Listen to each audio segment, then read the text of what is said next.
June 6, 1944. Above the English Channel and the beaches of Normandy, the greatest armada of military aircraft ever assembled filled the skies with the thunder of countless engines.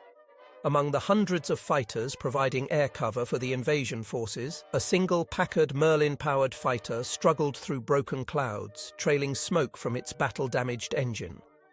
The pilot, Lieutenant Thomas Fraser, belonged to the 334th Fighter Squadron of the 4th Fighter Group, one of the most experienced American fighter units operating from England.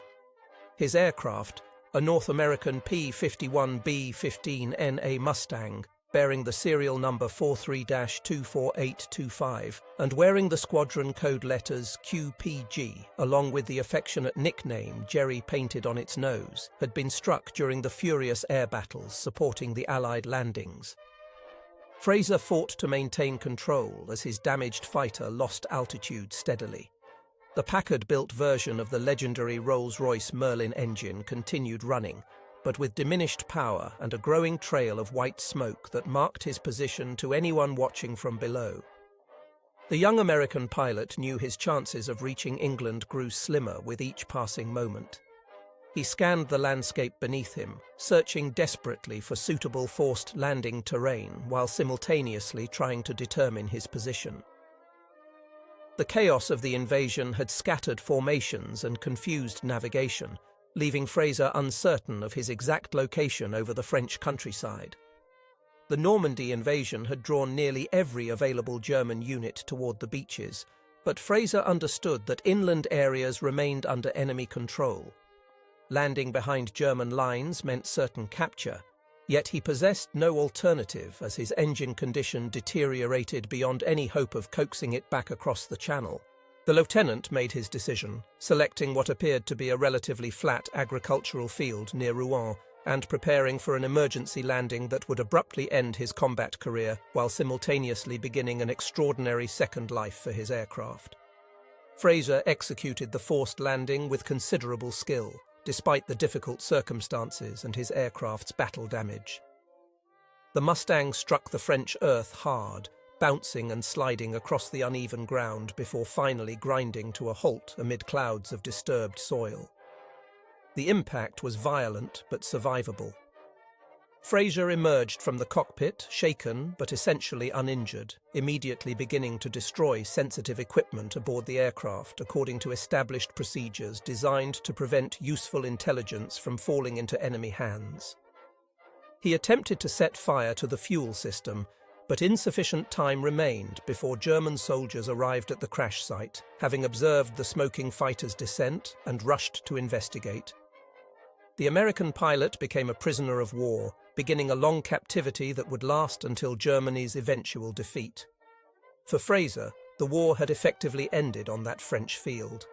But for his aircraft, an unexpected new chapter was about to commence. The Mustang, though damaged by combat and the crash landing, remained largely intact structurally. German salvage personnel examined the wreck with professional interest, immediately recognizing the significance of capturing a relatively undamaged example of America's most advanced long-range escort fighter. Within hours, arrangements were made to transport the crashed fighter to German testing facilities where it could be repaired and evaluated thoroughly. By mid-1944, the Luftwaffe had developed highly efficient systems for recovering and exploiting crashed Allied aircraft. Specialized salvage units operated across occupied territories, working with remarkable speed to secure valuable wrecks before advancing Allied forces could recapture them or before local resistance groups could destroy them. These Berge battalions, as they were officially designated, had become expert at assessing crash damage, determining which aircraft could be economically repaired, and organizing transport to centralized repair and testing facilities deep inside Germany. The sheer scale of Allied air operations over Europe guaranteed a steady stream of recoverable aircraft. Mechanical failures, navigation errors, battle damage, weather-related incidents, and simple fuel exhaustion forced Allied aircraft down on German-controlled territory with sufficient frequency that captures occurred regularly, despite Allied air superiority. Fraser's Mustang represented exactly the type of intelligence windfall German authorities valued most highly. The P-51B model, equipped with the Packard 5.1650-3 Merlin engine incorporating a two-stage supercharger, was among the most formidable fighters opposing the Luftwaffe in the deteriorating air war over Western Europe. German intelligence officers understood that systematic evaluation of this aircraft would provide invaluable data about American capabilities, manufacturing techniques, and design philosophies. The salvage team carefully prepared the damaged fighter for transport, loading it onto specialized rail cars designed to accommodate aircraft fuselages and wings.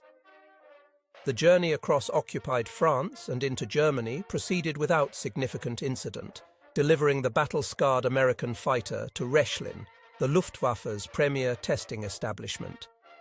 Rechlin Testing Center, formerly designated Erprobungsstelle Rechlin, occupied an extensive facility northwest of Berlin in the Mecklenburg region near Lake Müritz. The site had served as the Luftwaffe's central testing and evaluation facility since its official designation in February 1936. The base featured comprehensive workshops equipped with specialized tools and testing equipment, multiple runways configured for various evaluation protocols, extensive technical laboratories, and accommodation for the test pilots, engineers, and technicians who conducted the systematic evaluation of both German and captured Allied aircraft. By 1944, the facility had evaluated hundreds of captured British, American, and Soviet aircraft, accumulating substantial expertise in reverse engineering and operating foreign equipment, despite lacking original technical documentation, factory specifications, or genuine spare parts manufactured to original tolerances and standards. The technicians and engineers at Rechlin who examined Fraser's crashed Mustang faced the familiar challenge of restoring a damaged foreign aircraft to flying condition using improvised methods and cannibalized components. The P-51B had sustained battle damage to its coolant system, which caused the forced landing, along with additional structural damage from the crash impact. German mechanics possessed no access to North American aviation's engineering drawings, technical manuals, or approved repair procedures. They could not order genuine replacement parts from American factories or consult with the original manufacturers regarding proper repair techniques. Instead, they relied on their own considerable technical expertise, accumulated experience with previous captured Mustangs, and an inventory of components salvaged from other less repairable P-51 wrecks recovered across the European theatre. The repair process required several weeks of intensive labour. Mechanics carefully disassembled damaged sections, assessed the extent of structural deformation, and determined what could be repaired versus what required complete replacement. The engine received particularly careful attention. The Packard V1650-3 represented a license-built version of the Rolls-Royce Merlin 63, featuring a sophisticated two-stage, two-speed supercharger system with intercooling that enabled sustained high-altitude performance far superior to single-stage supercharged engines. This complex power plant produced approximately 1,490 horsepower at 13,750 feet altitude when operating at military power settings with 61 inches of mercury boost pressure. The engine's two-stage supercharger allowed it to maintain substantial power output at altitudes exceeding 30,000 feet, where German single-stage supercharged fighters experienced significant power loss and degraded performance. German mechanics disassembled the Merlin engine completely, inspecting each component for damage, wear, or potential failure points. They replaced damaged parts with components salvaged from other captured Merlin engines, carefully matching specifications and tolerances to ensure reliable operation. The engine's Bendix-Stromberg injection carburetor received thorough cleaning and calibration. The sophisticated supercharger system underwent detailed inspection to verify proper operation of its complex intercooling system and automatic altitude compensating controls. German engineers expressed considerable professional respect for the Merlin's design, noting its robust construction, effective cooling systems, and the impressive engineering achievement represented by its two-stage supercharger installation. The airframe required extensive work to repair crash damage and restore structural integrity. The Mustang's stressed aluminum skin construction had buckled in several areas during the forced landing impact. Mechanics carefully straightened deformed sections where possible and fabricated replacement panels where damage exceeded repairable limits. The aircraft's distinctive laminar flow wing, designed using National Advisory Committee for Aeronautics Airfoil Research to minimize drag, received particularly careful attention during repairs. Any significant deformation or damage to the wing's carefully optimized contours could substantially degrade the aircraft's aerodynamic efficiency and performance. The control surfaces underwent thorough inspection and testing. German mechanics verified that ailerons, elevators, and rudder operated smoothly through their full range of motion without binding or excessive friction. The hydraulic systems that powered the landing gear and flaps received pressure testing to identify and repair any leaks. Fuel tanks built into the wing structure were carefully inspected for cracks, punctures, or damage that could cause catastrophic fuel leaks during flight operations. The Razorback-style canopy characteristic of P-51B models received new plexiglass panels to replace those cracked during the crash landing. Though German technicians noted with professional interest how the framed canopy design significantly restricted rearward visibility compared to the bubble canopy introduced on later P-51D variants. One significant modification involved removing the Mustang's armament completely. The P-51B carried 450 caliber Browning M2 machine guns, mounted 2 per wing, with substantial ammunition capacity. Luftwaffe regulations strictly prohibited arming captured aircraft used for testing and demonstration purposes, both for safety considerations and to prevent captured aircraft from potentially being used against German forces if they fell back into Allied hands through accident or defection. Mechanics removed all 4 machine guns along with their ammunition feed systems, replacing them with carefully calculated ballast weights positioned to maintain proper center of gravity and weight distribution. This ensured the aircraft's handling characteristics remained representative of an armed operational fighter despite the absence of actual weapons. After weeks of intensive repair work, the Mustang emerged from Recklin's workshops wearing distinctive German markings. The fuselage bore the Luftwaffe code T9+HK, painted in standard German military lettering. The entire tail section and undersides received coats of bright RLM04 Gelb, a vivid yellow paint specified for captured aircraft identification. This conspicuous marking ensured German pilots could immediately recognize the Mustang as a friendly captured aircraft during flight operations, preventing tragic friendly fire incidents. The propeller spinner also received yellow paint, and a prominent red band adorned the nose cowling around the engine, following established Luftwaffe procedures for marking enemy aircraft operating under German control. This particular Mustang was destined for assignment to one of the Luftwaffe's most unusual operational units.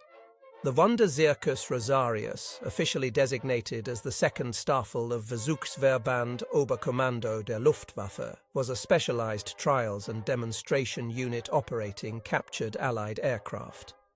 The organization had been established in 1943 under the command of Hauptmann Theodor Rosarius, following directives from General der Jagdflieger Adolf Galland, who commanded all German fighter forces. The unit's mission extended far beyond simple static testing of captured equipment. Rosarius organized comprehensive traveling demonstrations, taking captured aircraft to operational Luftwaffe fighter bases across Germany and occupied territories, allowing frontline pilots to examine enemy aircraft up close, observe flying demonstrations that revealed performance capabilities, and in carefully controlled circumstances, fly mock combat missions against captured types to develop effective counter-tactics. The strategic reasoning behind this program addressed a critical weakness in German fighter pilot training. Luftwaffe pilots trained primarily against their own aircraft types, learning tactics optimized for fighting opponents who flew similar aircraft with comparable performance characteristics and employed tactical doctrines emerging from shared German training foundations. This created dangerous blind spots when engaging Allied pilots whose aircraft possessed markedly different performance profiles, especially regarding operational range, sustained high-altitude capability, and maximum speed. Combat reports from frontline units provided fragmentary accounts of Allied aircraft capabilities, but these reports often conflicted with one another and reflected the chaos and confusion of aerial combat rather than systematic evaluation under controlled conditions. Hauptmann Rosarius understood that German fighter units required hands-on experience with captured enemy aircraft under structured conditions that allowed systematic evaluation of strengths, weaknesses, and optimal engagement tactics. The traveling demonstration concept maximized the program's tactical value by bringing captured aircraft directly to operational bases rather than requiring frontline pilots to travel to distant testing facilities. At each base visited, the Wanderzirkus would establish temporary operations and conduct comprehensive demonstrations showing German pilots exactly what Allied aircraft could accomplish in flight while teaching specific tactics designed to exploit whatever limited weaknesses could be identified. The organizational infrastructure supporting captured aircraft operations had become remarkably sophisticated by 1944. Specialized German salvage units operated across occupied territories with systematic efficiency, rapidly securing crash sites, assessing damage, and transporting repairable aircraft to centralized repair facilities before advancing Allied forces could recapture the wrecks or local resistance groups could destroy them. The salvage battalions worked with impressive thoroughness despite operating under increasingly difficult circumstances as Allied forces advanced and German resources grew scarcer. Statistical probability alone guaranteed regular captures. With thousands of Allied sorties flown monthly over Europe by combined American and British forces, mechanical failures, combat damage, navigation errors, fuel exhaustion, and weather-related incidents inevitably resulted in numerous forced landings on German-controlled territory. Not every aircraft was destroyed on impact or rendered irreparable by crash damage. Some pilots, recognizing their hopeless situation, executed controlled emergency landings that preserved their aircraft largely intact with surprisingly minimal structural damage that could be repaired using available resources and salvaged components. Fraser's Mustang fell precisely into this category of valuable recoverable captures. German recovery teams reached the crash site within hours of Fraser's forced landing, working with practiced efficiency to evaluate the wreck's condition and potential. They examined the Mustang carefully, documenting damage systematically and assessing whether repair appeared feasible given available resources and expertise. Despite battle damage and crash impact forces, the airframe remained sufficiently intact structurally that Recklin's experienced technicians could restore it to flight-worthy condition through systematic repairs. The aircraft was carefully loaded onto specialized transport equipment and dispatched to the testing facility, where the long restoration process began immediately. Rechlin Testing Center possessed extensive experience evaluating captured Allied types by mid-1944.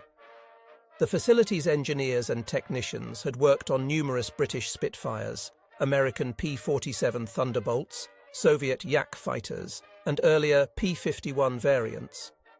They had developed considerable expertise in reverse engineering foreign aircraft systems, improvising repair procedures without access to original documentation, and fabricating substitute parts when genuine replacements proved unavailable. This accumulated knowledge proved invaluable when approaching Fraser's Mustang, allowing technicians to work efficiently despite the inherent challenges of repairing sophisticated foreign equipment under wartime conditions with limited resources. The P-51B-15NA model represented one of the most capable long-range escort fighters operational in mid-1944. The -15 production block incorporated various minor improvements over earlier P-51B variants, including refined engine installation, improved fuel system components, and detail modifications addressing issues identified during earlier operational service. The aircraft's most revolutionary feature remained its exceptional range. enabled by the combination of efficient laminar flow wing design, large internal fuel capacity, and provisions for carrying external drop tanks under each wing.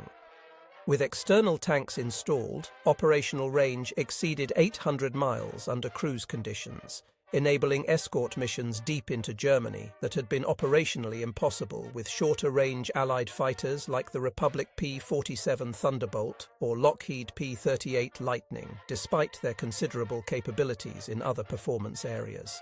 German test pilots approached their first encounters with the repaired Mustang with professional curiosity, mixed with considerable skepticism, born from years of official information, consistently portraying American aircraft as crude, mass-produced machines, emphasizing quantity over quality.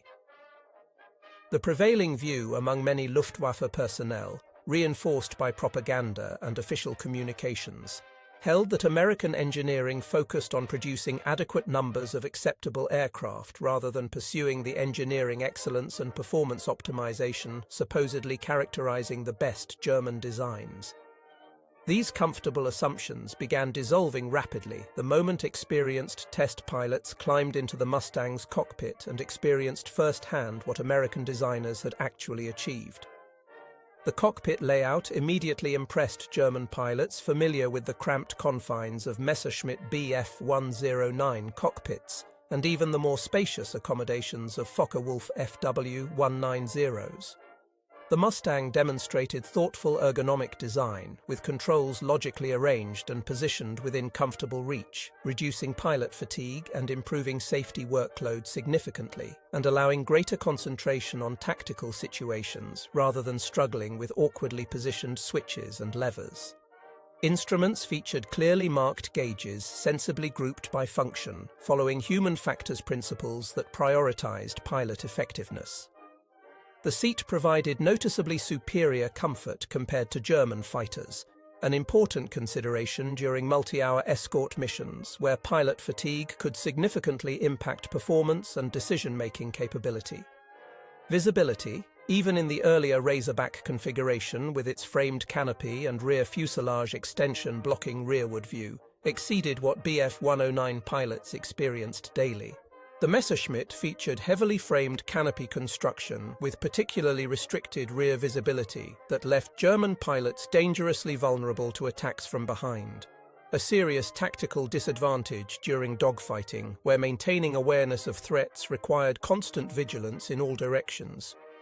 The Mustang's canopy, while not providing the exceptional all-around visibility of later bubble canopy P-51D models, still offered substantially better situational awareness than contemporary German fighters. The true revelation came when German test pilots advanced the throttle and experienced the Packard 5-16503 Merlin engine's smooth, progressive power delivery. The engine responded predictably and reliably as the Mustang accelerated down Recklin's runway, the four-bladed Hamilton Standard propeller biting efficiently into the air. Takeoff roll proved noticeably shorter than expected for an aircraft of the P-51's weight and dimensions, clear testimony to the engine's substantial power output and the airframe's efficient low-drag design, minimizing resistance throughout the speed range. Once airborne, the Mustang demonstrated handling characteristics that fundamentally challenged everything German pilots believed they understood about American aircraft design philosophy. The flight controls exhibited beautiful harmonization with aileron, elevator, and rudder forces, perfectly balanced across the entire speed envelope from slow approach speeds to maximum velocity.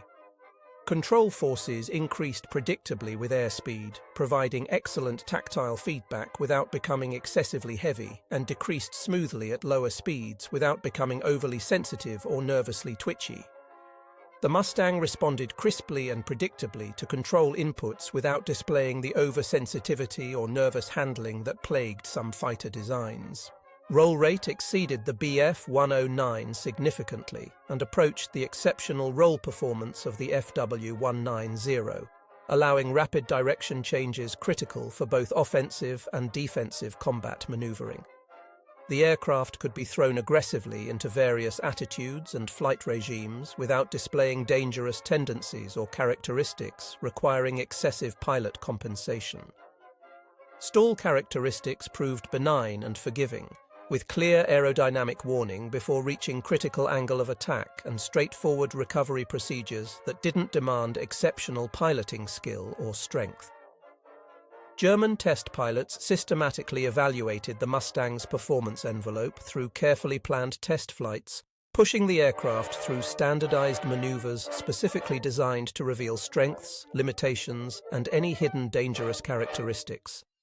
High-altitude performance proved particularly impressive and strategically significant, as American bomber formations typically operated between 25,000 and 30,000 feet, where air was thin and cold, but defensive fire from bomber formations remained lethally effective against fighters forced to slow down for attacks.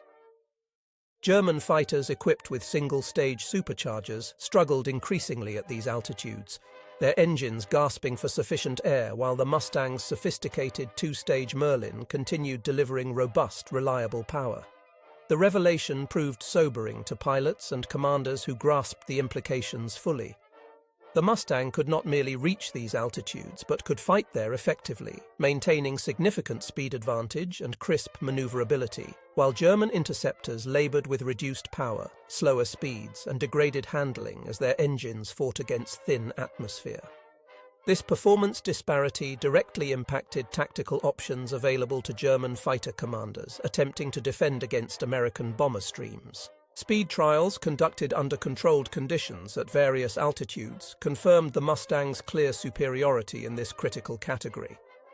The P-51B could achieve approximately 440 miles per hour at optimal altitude, with engine running at military power settings, significantly faster than the Messerschmitt Bf-109G's approximately 386 miles per hour, and the Focke-Wulf FW-190A's approximately 408 miles per hour when measured under comparable conditions. This substantial speed advantage proved tactically decisive because it fundamentally allowed Mustang pilots to dictate engagement terms according to their preference. American pilots could choose when to engage, pursuing German fighters when tactical situations favored attack. Equally important, they could choose to disengage from unfavorable encounters, simply accelerating away from German fighters lacking sufficient speed to pursue effectively or force continued combat. German pilots discovered through bitter experience that they could not compel combat against a Mustang whose pilot recognized an unfavorable situation and chose to avoid engagement, fundamentally undermining German tactical flexibility and forcing them to accept combat on American terms. The wing design based on NACA laminar flow airfoil research gave the Mustang its distinctive appearance while delivering exceptional aerodynamic efficiency. Though German engineers noted that achieving true laminar boundary layer flow under operational conditions remained elusive due to manufacturing tolerances, surface imperfections, rivet heads, paint texture, and operational wear, the P-51's wing nonetheless generated substantial lift with minimal drag compared to conventional airfoil sections. This efficiency contributed significantly to the aircraft's remarkable range and fuel economy, critical advantages for strategic escort missions. The wing maintained effectiveness across a remarkably broad speed range from relatively slow speeds during landing approaches through high-speed performance during combat maneuvering, providing consistent, predictable handling that reduced pilot workload and enhanced combat effectiveness. The wing's structural strength impressed German engineers examining the design in detail, noting substantial safety margins engineered into critical load-bearing components throughout the structure. Dive performance revealed yet another area where the Mustang demonstrated clear superiority. The aircraft could dive at very high speeds without encountering the severe control stiffening, vibration, or reduced effectiveness plaguing many fighters when approaching transonic speeds. This capability directly countered a favorite German tactic of diving away from unfavorable engagements to escape using superior dive acceleration. The Mustang could follow German fighters through high-speed dives while maintaining full control authority, eliminating this traditional German tactical advantage and forcing German pilots to find other methods of disengaging from unfavorable combat situations. Turn performance presented a more nuanced picture requiring careful analysis. The Mustang could not match the sustained turn rate of the Bf-109 in level flight at moderate speeds, particularly as the Bf-109 benefited from automatic leading-edge slats that deployed during high angle of attack maneuvering, delaying wing stall and enabling tighter sustained turns. In slow-speed turning fights at medium altitudes, the lighter and more compact Bf-109 held measurable advantages in turn radius and rate. However, German pilots discovered through systematic testing and mock combat that the Mustang's clear superiority in speed and climb rate allowed skilled pilots to avoid sustained turning engagements entirely, instead fighting using energy tactics that maximized the P-51's strengths. The Mustang excelled at converting speed to altitude and altitude back to speed efficiently, enabling pilots to maintain high energy states throughout combat. This capability allowed Mustang pilots to engage when advantageous and disengage when threatened, forcing combat geometry on their terms, rather than accepting the enemy's preferred close-in turning fights where German fighters retained advantages. The Mustang's structural strength and robust construction impressed German engineers examining the airframe in systematic detail at Rechlin and later at facilities in Göttingen, where more comprehensive technical evaluations occurred.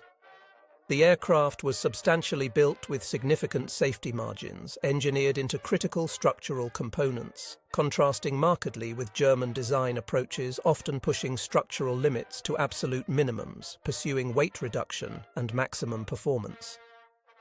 The P-51 could sustain considerable battle damage that would have destroyed lighter German aircraft, yet still return successfully to base, a capability translating directly into pilot survival rates and aircraft availability for subsequent missions.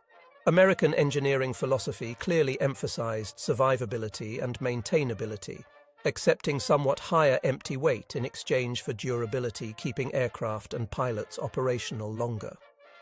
This design philosophy reflected different national strategic circumstances.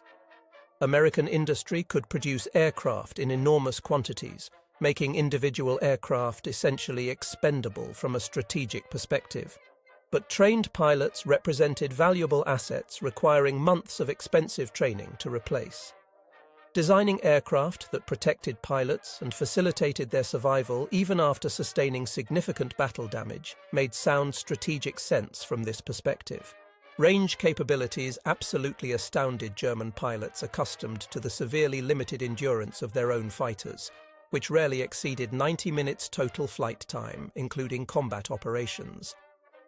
The P-51B carried substantially more internal fuel than Bf-109S or FW-19OS, and the aerodynamically efficient wing design translated this fuel capacity into extraordinary range that seemed almost incredible. With external drop tanks attached under the wings, the Mustang could fly missions exceeding 8 hours duration, covering operational distances that German pilots found nearly impossible to comprehend based on their own limited-range fighters. This massive range advantage fundamentally transformed bomber escort operations in strategically decisive ways. Early in the bombing campaign, German fighters could simply wait until shorter-range Allied escorts reached fuel limits and turned back toward bases, then attack unprotected bombers during the most dangerous mission portions deep in German territory. The Mustang completely eliminated this tactical window. American escorts could now accompany bombers throughout entire missions deep into Germany and back to England, ensuring German fighters never found truly vulnerable, unescorted targets. The strategic implications proved profound and deeply troubling to Luftwaffe commanders who understood the situation clearly. German fighters now had to fight through screens of superior American escorts to reach bomber formations, dramatically increasing risk German pilots faced on every interception sortie while reducing effectiveness of attacks against bombers themselves. The bomber offensive, which had seemed potentially containable when escorts possessed limited range, became effectively unstoppable once Mustangs provided continuous coverage throughout complete missions, regardless of target depth. German pilots who flew captured Mustangs in both controlled test flights and mock combat exercises consistently reported being profoundly impressed by the aircraft's harmonized handling and overall ease of operation. Flight controls required neither excessive physical strength nor excessively delicate touch, striking an ideal balance, allowing pilots to fly aggressively and precisely without fear of over-controlling or inadvertently losing control during violent maneuvering. This forgiving ease of handling meant average pilots could extract good performance from the Mustang under most conditions, while exceptional pilots could achieve remarkable results, fully exploiting the aircraft's capabilities. Maintenance accessibility surprised German ground crews familiar with sometimes extraordinarily difficult servicing requirements of Bf-10-9s and FW-1960s, particularly when working under primitive field conditions with limited equipment. The Mustang's engine cowling opened in multiple sections, providing excellent access to the Merlin engine and its accessories, fuel system components, hydraulic systems, and electrical equipment. Access panels throughout the airframe could be quickly removed to reach internal systems for inspection, adjustment, or component replacement. The overall design clearly reflected American emphasis on rapid maintenance turnaround and high operational availability, recognizing that aircraft sitting on the ground awaiting repairs contributed nothing to combat effectiveness, regardless of theoretical performance capabilities. The Wanderzirkus Rosarius took the captured and repaired Mustang-coded T9+HK on an extensive tour to operational Luftwaffe fighter bases during late 1944, visiting numerous locations where frontline fighter units were stationed.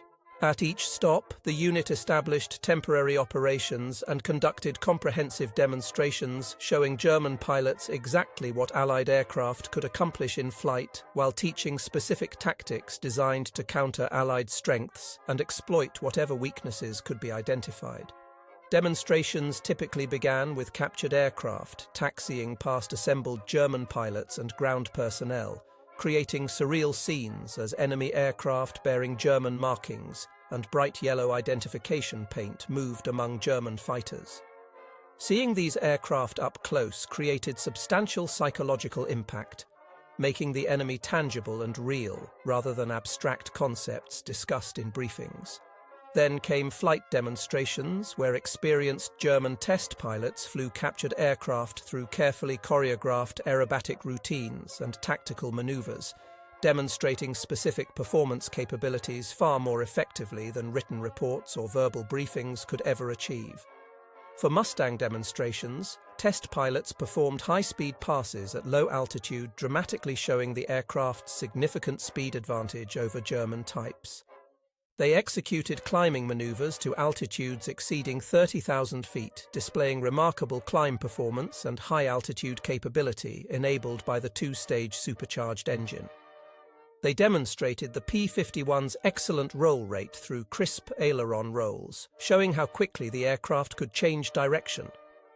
Mock dogfights against German fighters illustrated both the Mustang's strengths and limited circumstances under which German fighters retained advantages. After flying displays concluded, pilots and ground personnel could approach aircraft on the ground, examining them closely, inspecting cockpit layouts and instrument panels, and asking detailed questions of test pilots possessing extensive experience flying captured machines. These hands-on educational sessions proved invaluable for demystifying enemy aircraft and providing concrete, tangible understanding of what German pilots faced in actual combat operations, rather than relying on abstract briefings or fragmentary combat reports. The most valuable component of base visits involved mock combat sessions where captured Allied fighters engaged German fighters in carefully controlled simulated combat under observation. Selected experienced German pilots flew their own operational aircraft against captured types, experiencing firsthand how Allied fighters handled in dynamic combat situations and learning what tactics worked effectively and what proved useless against specific Allied aircraft types. One such demonstration took place at an airfield hosting Jagdgeschwader 1 during late 1944, as Allied bomber operations intensified dramatically and German losses mounted unsustainably. The base commander arranged for several of his most experienced pilots to fly mock engagements against the captured Mustang, gaining practical knowledge they could pass to squadron mates facing these aircraft in actual combat. The German test pilot flying the P-51 demonstrated tactics American pilots typically employed in real combat, using the Mustang's clear advantages in speed and climb performance to maintain high energy throughout engagements while avoiding situations where the Mustang's lesser turn performance created significant disadvantage. German pilots flying Messerschmitt Bf-109, Gs and Focke-Wulf FW-190 as attempted engaging the Mustang using standard Luftwaffe tactics proven effective against earlier Allied fighters. They quickly discovered the extreme difficulty of successfully engaging a Mustang whose pilot understood and properly utilized energy management techniques and the aircraft's performance advantages. When German pilots pursued aggressively, the Mustang simply accelerated away, opening distance faster than pursuing German fighters could close it. When German pilots attempted climbing to gain advantageous positions above the Mustang for diving attacks, the P-51 outclimbed them, reaching superior altitude first and reversing the tactical situation. When German pilots tried forcing sustained turning fights where Bf-109's superior turn performance should have provided advantage, the Mustang pilot refused engagement by extending away using superior speed, then reversing back into the engagement with renewed energy advantage when conditions favored attack. Mock combat sessions proved sobering for German pilots who had believed or hoped their aircraft and established tactics remained reasonably competitive with Allied fighters, despite the deteriorating strategic situation. Directly experiencing the Mustang's performance capabilities in dynamic combat maneuvering demonstrated clearly that American pilots flying P-51s possessed significant fundamental tactical advantages, particularly at high altitudes where bomber escort combat typically occurred. This pattern of revelation and gradually dawning realization repeated itself across numerous Luftwaffe bases, where the Wanderzirkus Rosarius conducted demonstrations throughout late 1944 and into 1945.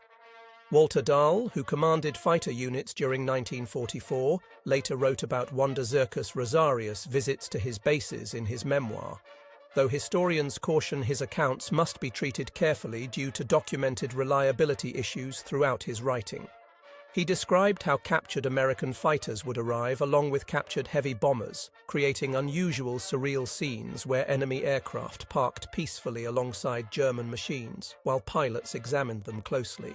Formation leaders received opportunities flying captured aircraft in controlled mock combat, allowing them to understand Allied aircraft characteristics through direct personal experience, rather than relying solely on second-hand reports and official briefings. Dahl emphasized the substantial value of this training, noting that familiarity with enemy aircraft capabilities represented a factor not to be underestimated in aerial combat, where split-second decisions often determined survival. Following demonstration sessions, flight leaders conducted detailed training lectures with squadron members, passing along specific recommendations and tactical insights based on personal observations and direct experience flying captured Allied aircraft. This systematic knowledge transfer helped prepare German pilots for combat encounters with more realistic understanding of both Allied strengths and the increasingly limited circumstances under which German fighters retained exploitable advantages. The program achieved decidedly mixed results by late 1944 as Germany's strategic situation deteriorated across all fronts. While demonstrations unquestionably provided valuable tactical intelligence and improved German pilot understanding of Allied aircraft capabilities, this knowledge could not overcome fundamental and growing disadvantages German forces faced. The Luftwaffe suffered chronic worsening fuel shortages that severely limited flight training hours for new pilots, resulting in inadequately prepared pilots being sent into combat with minimal experience. Experienced pilots who understood through hard-won combat experience how to fight effectively against aircraft like the P-51 were increasingly rare, lost to relentless attrition during brutal air combat of 1944 that saw German fighter pilot losses reach unsustainable levels. Aircraft production, despite heroic efforts maintaining high output despite intensive Allied strategic bombing of German industry, could not replace losses quickly enough to maintain force strength. Most critically, training revelations from captured aircraft often served primarily to demoralize rather than inspire, as pilots realized the full extent of their disadvantages. German pilots recognized with growing clarity that they flew inferior aircraft, or at minimum aircraft inferior, in the most critical performance categories for missions they were assigned. The P-51's speed advantage, extraordinary range, and superior high-altitude performance could not be matched by any available German fighters in operational service. Technical intelligence gathered from captured Mustangs extended well beyond simple flight testing and combat evaluation. German engineers at both Rechlin and Göttingen systematically disassembled P-51 components to understand American manufacturing techniques, material selections, and detailed design approaches. They examined wing structure and airfoil sections in meticulous detail, studying construction methods and attempting to understand precisely how American designers achieved such aerodynamically efficient performance. They analyzed the Packard 5-1650-3 Merlin engine with great interest, noting its sophisticated two-stage supercharger system with intercooler enabling impressive high-altitude performance. The fuel system received careful attention as engineers attempted understanding how American designers achieved such remarkable range. Hydraulic systems were evaluated for their reliability and relative ease of maintenance compared to German systems. German engineers noted repeatedly the consistently high-quality materials used throughout the aircraft. American access to strategic materials like high-grade aluminum alloys, specialized steels, and reliable rubber compounds allowed designers creating structures effectively combining strength with acceptable weight while maintaining production efficiency. Germany faced increasingly severe material shortages by 1944, forcing use of substitute materials often proving inferior in strength, durability, or manufacturing characteristics. Investigation of captured Mustangs revealed sophisticated manufacturing techniques enabling true mass production without significantly compromising quality standards. American factories produced P-51s using highly developed assembly line methods, maintaining remarkably tight tolerances and consistent quality across thousands of individual aircraft. German production had become increasingly reliant on dispersed manufacturing in smaller facilities scattered across the country, avoiding concentrated bombing, sometimes using inadequately trained forced labor, resulting in inconsistent quality, reduced production efficiency, and increasing maintenance problems with operational aircraft. The captured Mustang, designated T9 plus HK, served with the Wanderzirkus Rosarius until December 10, 1944, when the aircraft and its pilot, Oberleutnant Leo Pochans, were lost. Historical records do not definitively specify whether the aircraft crashed during a demonstration flight, was destroyed on the ground during an Allied air raid against the airfield where it was stationed, or fell victim to other wartime circumstances. By that point in its second operational life, the aircraft had traveled extensively across Germany, visiting numerous Luftwaffe bases and providing direct hands-on education to hundreds of German pilots who gained invaluable first-hand knowledge of American aircraft capabilities.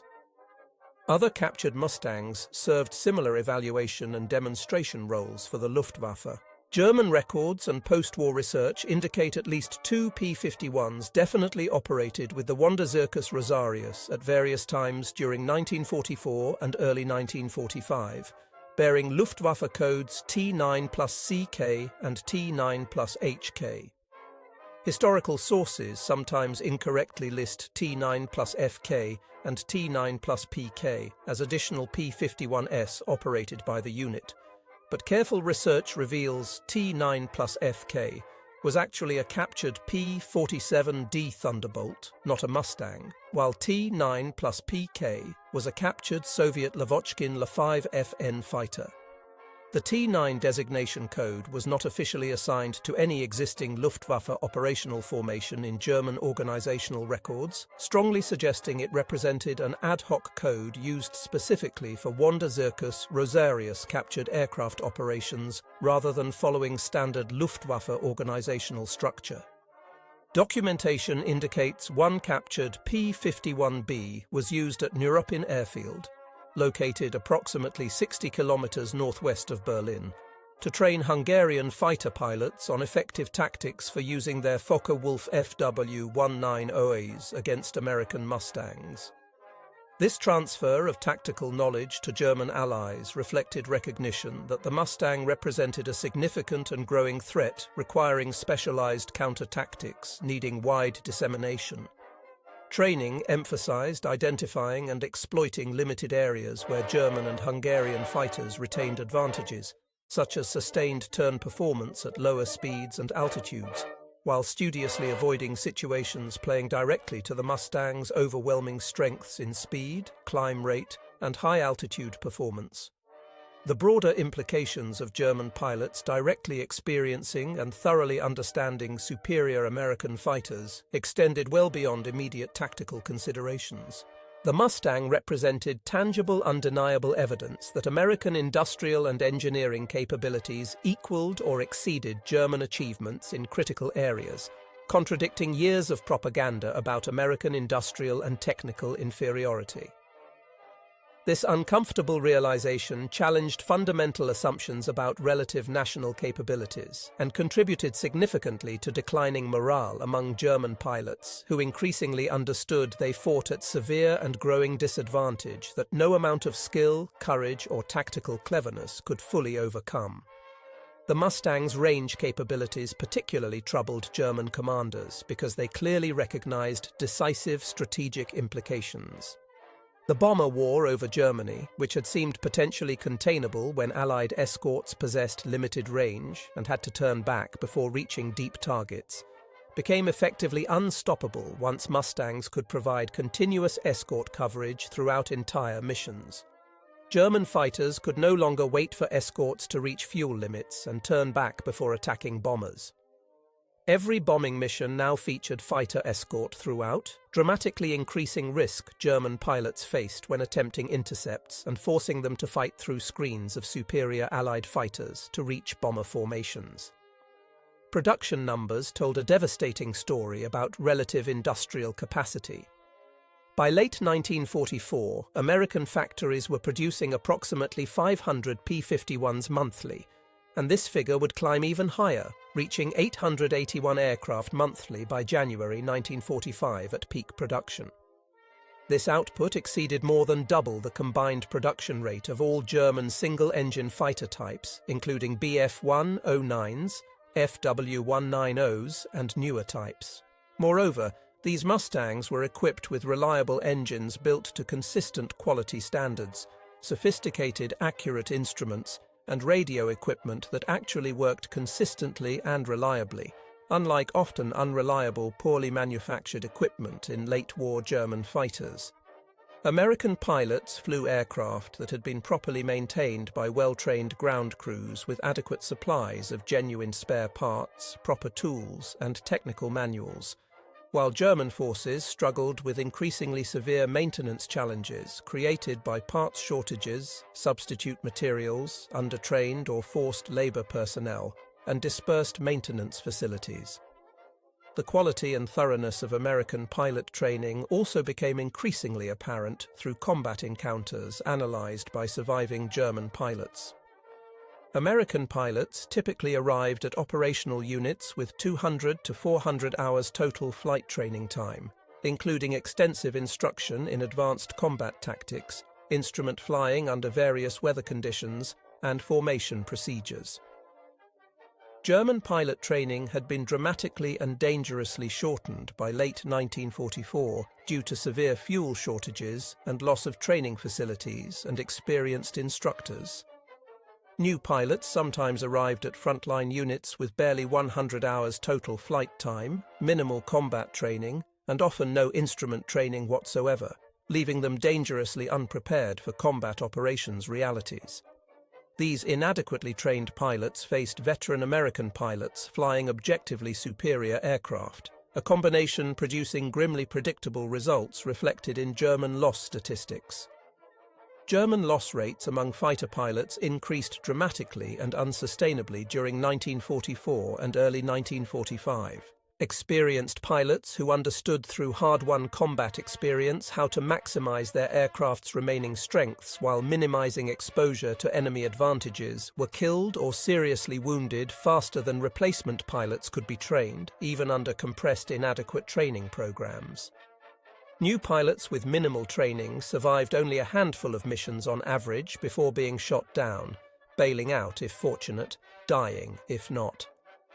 The Luftwaffe was hemorrhaging its most valuable irreplaceable asset, skilled, experienced pilots with knowledge and judgment necessary for survival and effectiveness, at rates that could not possibly be sustained. The Wonder Circus Rosarius demonstrations revealed these harsh realities directly to German pilots before they encountered them in actual combat where stakes were life and death.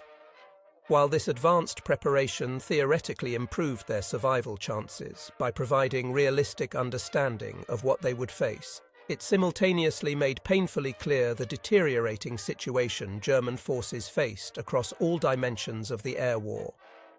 Pilots who flew captured Mustangs or observed demonstration flights understood with uncomfortable clarity that they would confront opponents with significant fundamental performance advantages in specific areas that mattered most: speed, range, high-altitude capability, and overall numbers. This knowledge, while possessing some tactical value, contributed substantially to severe psychological pressure German pilots experienced during late 1944 and early 1945, as strategic reality became impossible to ignore or deny. Some German test pilots who extensively flew captured P-51s through multiple test flights and mock combat engagements, developed grudging professional respect for American engineering prowess and design philosophy despite their position as enemies. They recognized through direct experience that the Mustang represented a coherent, well-integrated design, intelligently prioritizing characteristics most valuable for its intended strategic mission of long-range bomber escort. The aircraft deliberately sacrificed some characteristics, like sustained turn performance, that might have been optimized for pure dogfighting in favor of speed, extraordinary range, and high-altitude performance, enabling it to escort bombers deep into Germany and fight effectively throughout missions. This represented sound engineering judgment, selecting appropriate design compromises to achieve clearly defined mission objectives, rather than pursuing theoretical performance maxima that didn't serve actual operational requirements. The Mustang's ease of production also impressed German engineers who understood manufacturing challenges intimately through their own experiences. The aircraft's design facilitated true mass production through modular construction, allowing parallel manufacturing, standardized components reducing complexity and training requirements, and design features deliberately simplifying assembly operations. American factories could produce Mustangs in large numbers while maintaining consistently high quality because fundamental design itself accommodated production requirements from the beginning, rather than treating manufacturing as an afterthought. German aircraft designs often prioritized absolute performance over manufacturability, resulting in aircraft that were difficult and time-consuming to produce even under optimal conditions, much less in deteriorating circumstances of late-war Germany. The Packard FIV 1650-3, Merlin engine powering Fraser's P-51B, and other early production Mustangs represented another critical area where American capabilities exceeded German achievements. Packard Company successfully manufactured Rolls-Royce Merlin engines under license in the United States, producing many thousands of engines with remarkably consistent quality despite design complexity. The sophisticated two-stage supercharger with intercooler enabled excellent sustained high-altitude performance that German inline engines could not match, while the engine proved reliable and relatively maintainable under field conditions. German inline engines like the Daimler-Benz DB605 suffered from increasing quality problems during 1944 as severe material shortages forced use of substitute materials and production dispersal to avoid bombing significantly reduced quality control effectiveness. The psychological impact on German pilots who thoroughly understood through direct experience the performance gap they faced cannot be overstated or dismissed as mere morale problems. These men had entered the war confident in their superior training, the capabilities of their aircraft, and the effectiveness of their tactical doctrines. By late 1944, extensive combat experience and direct exposure to captured Allied aircraft through programs like the Wanderzirkus Rosarius had systematically eroded that confidence. They recognized with painful clarity that they fought opponents who possessed decisive advantages in aircraft performance, overwhelming numerical superiority, better logistics support, more thorough training, and adequate supplies of everything from fuel to ammunition to spare parts. Flying combat missions under these conditions required extraordinary courage, bordering on fatalism and acceptance of likely death or severe injury. Former Luftwaffe pilot accounts and post-war interviews from this period frequently described the hopeless feeling of watching American fighter formations appear on the horizon and knowing intellectually that those escorts could not be avoided through any tactical maneuver and could not be outrun by any available German fighter. German pilots understood that engaging Mustangs at high altitude meant fighting at severe disadvantage in every performance category that mattered. Declining to engage meant allowing American bombers to strike targets unopposed, accelerating Germany's military and industrial collapse. Neither option offered acceptable outcomes from a professional military perspective, yet these were the stark choices German fighter pilots faced daily during the war's final year as their strategic situation deteriorated beyond any possibility of reversal. The Wanderzirkus Rosarius continued operating into early 1945, conducting demonstrations with various captured aircraft as long as aviation fuel remained available in sufficient quantities and operational airfields could be maintained against Allied ground advances from both east and west. As Allied forces advanced progressively deeper into Germany from multiple directions, the unit's ability to travel safely to operational bases to conduct demonstrations diminished steadily. Eventually, the program necessarily ceased operations as general collapse of German military organization overtook even specialized units like test and evaluation groups that had previously received priority for scarce resources. The ultimate fate of various captured P-51s operated by German forces remains unclear or unknown in several cases due to incomplete records and the chaos of Germany's final collapse. Some captured aircraft were certainly destroyed on the ground during Allied air raids against German airfields that intensified dramatically during 1945. Others may have been deliberately destroyed by retreating German forces to prevent their recapture by rapidly advancing Allied armies. A few possibly survived until war's end and were subsequently recovered by Allied forces advancing into Germany, though detailed records of such specific recoveries remain limited or lost. The knowledge gained from systematically testing captured Mustangs provided German pilots with valuable tactical intelligence about aircraft capabilities, optimal engagement parameters, and exploitable weaknesses. But this knowledge ultimately could not overcome fundamental and overwhelming disadvantages the Luftwaffe faced by 1944. Understanding intellectually that the Mustang could outrun, outclimb, and dramatically outrange German fighters offered limited practical benefit when German pilots still had to engage these superior aircraft in defense of German territory under direct orders. The testing and demonstration program represented a sophisticated, systematic attempt to counter Allied advantages through tactical innovation and improved pilot knowledge. But tactics and knowledge alone could not compensate for inferior aircraft performance, severe numerical disadvantage, inadequate training due to fuel shortages, and chronic shortages of spare parts and experienced maintenance personnel. Lieutenant Thomas Fraser's P-51 B-15NA, serial number 43-24825, had an extraordinary afterlife following his forced landing on D-Day. From a crashed fighter lying in a French field, it became an instrument of revelation for German pilots, concretely demonstrating American engineering capabilities and forcing acknowledgement of Allied air superiority that no amount of propaganda could overcome. The aircraft served this important educational role until its loss in December 1944, having travelled extensively across Germany and provided hands-on experience and sobering realistic assessment to hundreds of Luftwaffe personnel. The story of captured Mustangs in German service illustrates the sophisticated professional approach the Luftwaffe took toward understanding enemy capabilities despite Germany's deteriorating strategic position.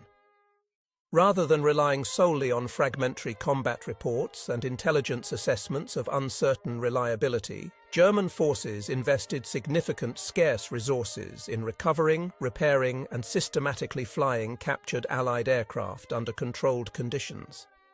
This systematic approach to tactical intelligence gathering represented best practices for military organizations seeking to understand opponent capabilities accurately, and it continued even as Germany's strategic situation became increasingly hopeless. The Wunderzirkus Rosarius program demonstrated that even sophisticated intelligence gathering, professional competence, and systematic analysis could not overcome fundamental material and structural strategic disadvantages of the magnitude Germany faced. German pilots who flew captured Mustangs gained valuable knowledge about aircraft characteristics and optimal tactics, but that hard-won knowledge primarily confirmed what many already suspected or understood. Allied aircraft possessed significant decisive performance advantages that German industry and engineering could not match during the war's final years, given resource constraints and strategic circumstances. The experience of German test pilots confronting the Mustang's capabilities and coming to terms with American engineering achievement parallels the broader German military experience during World War II's latter stages across all theatres and services.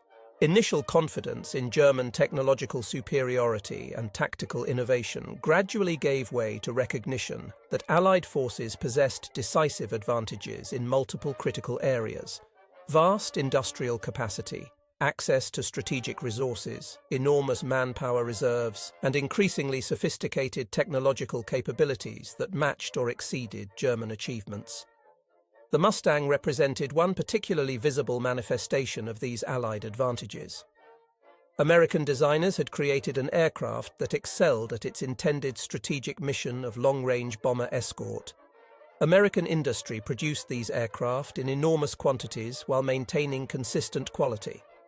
American training programs prepared pilots thoroughly to extract maximum performance from the aircraft in combat. German forces could study, analyze, and appreciate these advantages through programs like the Wunderzirkus Rosarius without being able to replicate or effectively counter them given strategic and material constraints they faced. The technical sophistication of the P-51 challenged and ultimately demolished German assumptions about American engineering capabilities that had been carefully cultivated by propaganda. Official information had portrayed Americans as capable of producing simple, rugged equipment in vast quantities, but fundamentally incapable of sophisticated design, requiring engineering excellence. The Mustang demonstrated conclusively that American engineers could create highly refined, efficient designs that matched or exceeded German capabilities in areas that mattered strategically. The wing design represented advanced aerodynamic research successfully implemented in high-volume production. The Packard 5-1650-3 Merlin engine demonstrated American capability to manufacture complex high-performance engines in large quantities with consistent quality. The aircraft's systems integration reflected sophisticated engineering that successfully balanced multiple competing requirements to create a coherent, effective weapon system optimized for its intended mission. German pilots who flew the Mustang extensively could not honestly dismiss American engineering as crude or unsophisticated based on propaganda claims. They experienced firsthand an aircraft that handled beautifully across its flight envelope, performed superbly in the mission profile that mattered strategically, and demonstrated thoughtful, competent design throughout every system. This direct experience forced acknowledgement that American technical capabilities exceeded German preconceptions significantly, with implications extending well beyond aircraft design to broader questions about relative national capabilities in industrial production, technical education, and engineering sophistication. The strategic air campaign over Germany succeeded in large part specifically because of the P-51 Mustang's unique combination of capabilities that other aircraft could not match.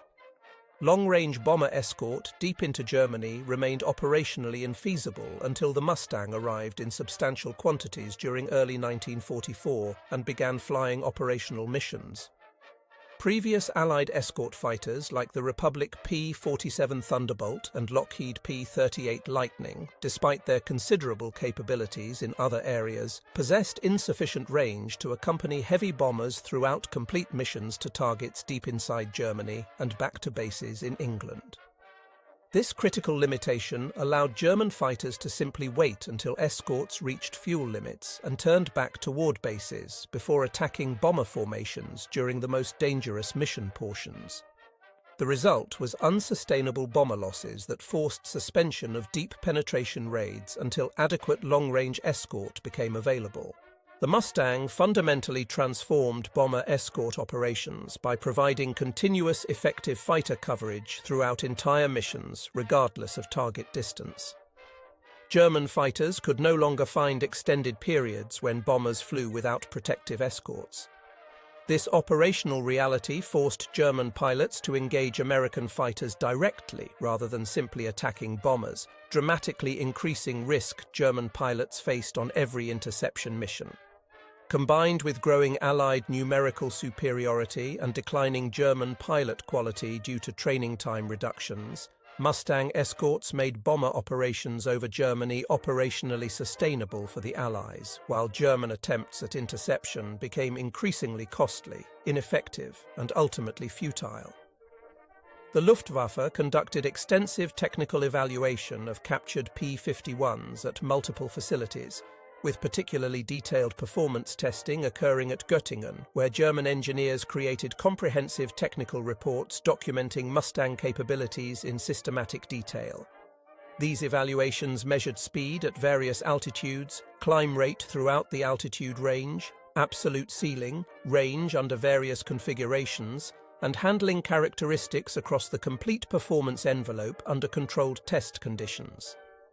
German engineers created detailed technical reports documenting all findings, comparing P-51 performance directly to German fighter types under equivalent conditions, and analyzing specific design features that contributed to observed performance. These technical reports circulated within German aviation circles, informing aircraft designers about Allied technical approaches, providing tactical planners with accurate performance data for operational planning, and giving operational commanders realistic assessments of Allied capabilities for use in tactical decision-making. The reports confirmed what combat pilots had been reporting from actual engagements. The Mustang possessed significant decisive performance advantages in the most critical categories for the strategic mission of bomber escort. Systematic analysis highlighted the aircraft's exceptional range, enabling strategic escort missions, superior high-altitude performance enabled by the two-stage supercharged engine, high maximum speed providing tactical flexibility, and harmonious handling characteristics reducing pilot workload and enabling effective combat maneuvering. German engineers noted and documented specific design features contributing to these capabilities, including the aerodynamically efficient wing design, the powerful sophisticated supercharged engine installation, large internal fuel capacity supplemented by external tanks, and thoughtful systems integration throughout the aircraft. The technical intelligence gathered supported conclusions that existing German fighter designs required substantial improvements to remain competitive with current Allied types, much less future developments that would certainly incorporate lessons learned from current operations. Germany initiated several ambitious fighter development programs during 1944, specifically intended to counter Allied air superiority through advanced technology, including the Focke-Wulf Tu-152 specialized high-altitude fighter. the Focke-Wulf FW-190D with inline engine for improved high-altitude performance, and various revolutionary jet and rocket-powered designs. These programs reflected clear recognition among German designers and military leaders that existing German fighters like the Bf-109G and FW-190A could not effectively counter advanced Allied aircraft like the P-51 given performance gaps in critical areas. However, severe material shortages, production delays caused by Allied bombing and resource constraints, and the rapidly deteriorating overall war situation prevented these advanced designs from entering operational service in numbers sufficient to influence strategic outcomes or reverse Allied air superiority. The jet-powered Messerschmitt Me-262 represented Germany's most successful attempt to leapfrog Allied piston engine fighter performance through revolutionary turbojet technology. The Me-262 possessed substantial speed and firepower advantages, making it extremely deadly against Allied bombers when flown by skilled pilots who understood how to exploit its capabilities. However, the type suffered from chronic engine reliability problems limiting operational availability, required extensive concrete runways vulnerable to Allied attack, consumed vast quantities of increasingly scarce aviation fuel, and arrived too late in far too small numbers to alter strategic outcomes or seriously threaten Allied air supremacy. Even the Me-262's impressive technological advantages proved strategically insufficient to overcome overwhelming Allied numerical superiority and the Luftwaffe's collapsing infrastructure, fuel supplies, and pilot training programs. The final year of World War II in Europe witnessed the Luftwaffe's systematic dissolution as an effective fighting force capable of meaningful resistance. Catastrophic pilot losses, severe worsening fuel shortages, production difficulties caused by Allied bombing, and overwhelming Allied numerical superiority combined to render German air defense increasingly ineffective, regardless of individual pilot skill or courage. The captured aircraft testing program continued operating as long as practically possible, attempting to provide tactical intelligence that might improve German pilots' survivability, even as strategic outcomes became inevitable and final defeat approached. German pilots who had flown captured Mustangs extensively and understood Allied aircraft capabilities faced the war's end with complex mixed emotions. Professional pilots appreciated the engineering achievements represented by aircraft like the P-51, even while regretting their service on the losing side of history's most destructive war. Many harbored no illusions about Germany's defeat being anything other than total and unconditional, having witnessed firsthand the overwhelming material advantages Allied forces possessed in every dimension of military power. The captured Mustang testing program represents a fascinating, instructive chapter in World War II aviation history, illustrating how professional military organizations attempt to understand and counter opponent advantages through systematic intelligence gathering even under desperate circumstances. The program provided tactically valuable knowledge to German pilots through direct experience with captured aircraft. But this knowledge ultimately could not overcome fundamental imbalances in industrial